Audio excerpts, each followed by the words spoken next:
how's it been going? Life in the bubble. It's been good. You get a lot of time with your teammates, which is good, especially in a time like the pandemic that we're in. It's kind of pretty fortunate to be able to spend as much time as we are together and still get to play the game we love and kind of still compete for the Stanley Cup. So I feel like you kind of got to take the bright side of it. There's restaurants, there's basketball hoops, there's things to do. You can grab a coffee with a guy that you grew up playing with or whatever that are on different teams now. So there's been some really good parts to it. And I'm just happy to get the playoff hockey going. What's your go-to thing that you've been doing in the bubble? I've seen like golf simulation and cornhole and video games. What's your thing?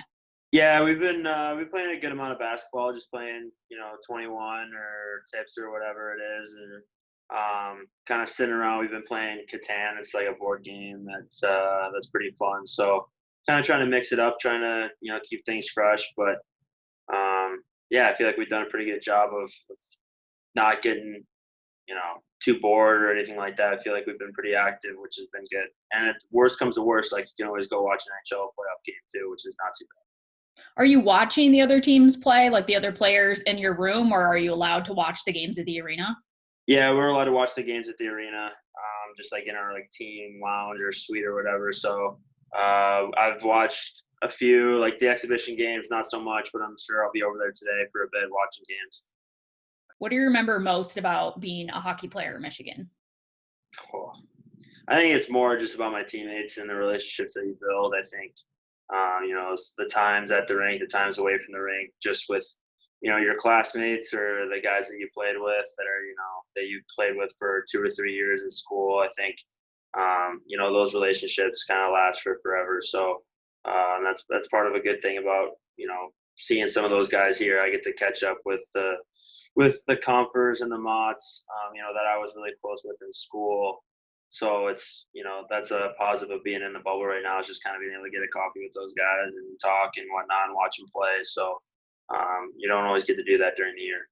How did having those teammates or maybe even the coaching staff at Michigan prepare you for that next level?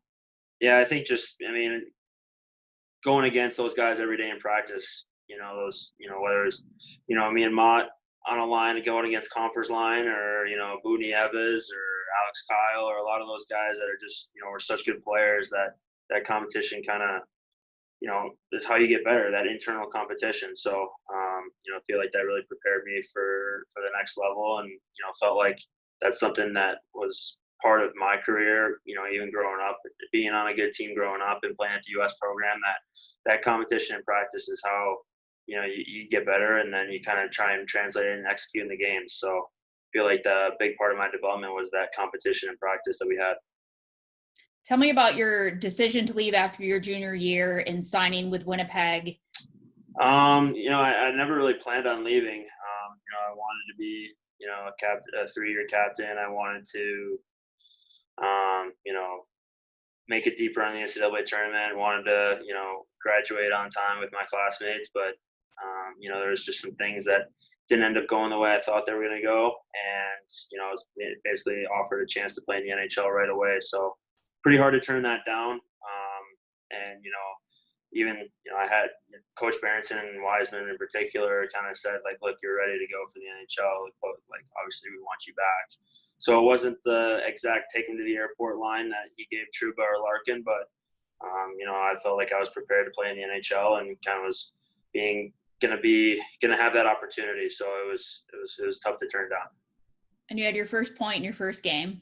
First point, first game, right after I signed in that last game of the regular season. So that was cool. That was a cool experience, and just being a part of the playoff run. Obviously, I didn't play in those 4 games, but kind of learned a lot, and reunited with Jacob Truba, who was one of my best friends growing up. He was in my freshman class at Michigan and left after 1 year. So just having someone familiar like that too in Winnipeg was huge for me in the beginning. Do you feel like you had like a breakout game, or what kind of made you feel like you solidified yourself in the NHL? I think it's just such a gradual process. I mean, there's certain games I look to that I was, really good in, or, really remember that game. But it's such a gradual process. And my process has been very gradual. I feel like in terms of solidifying my position. Um,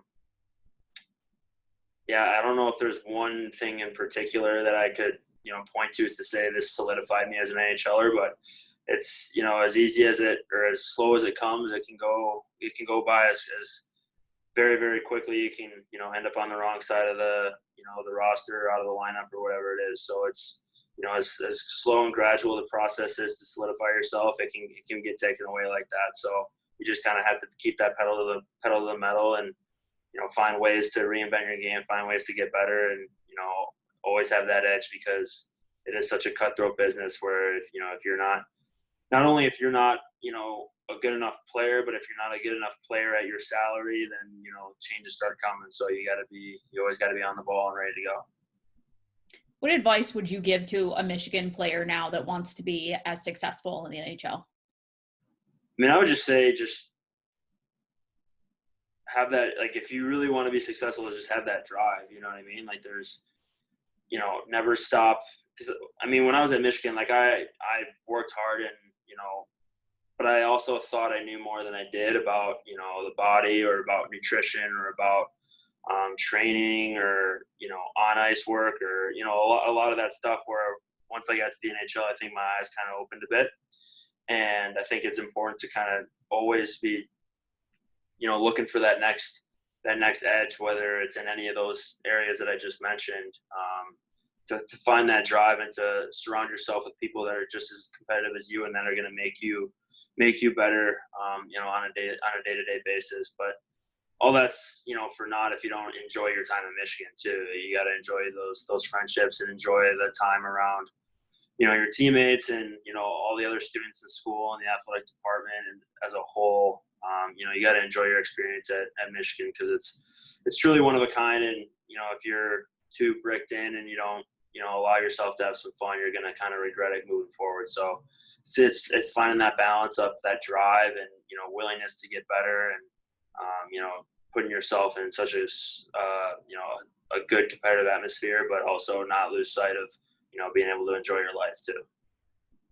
Okay, Andrew, you had a goal last night, and the series continues with Calgary. Good luck to you and Winnipeg. Thank Thank you. you.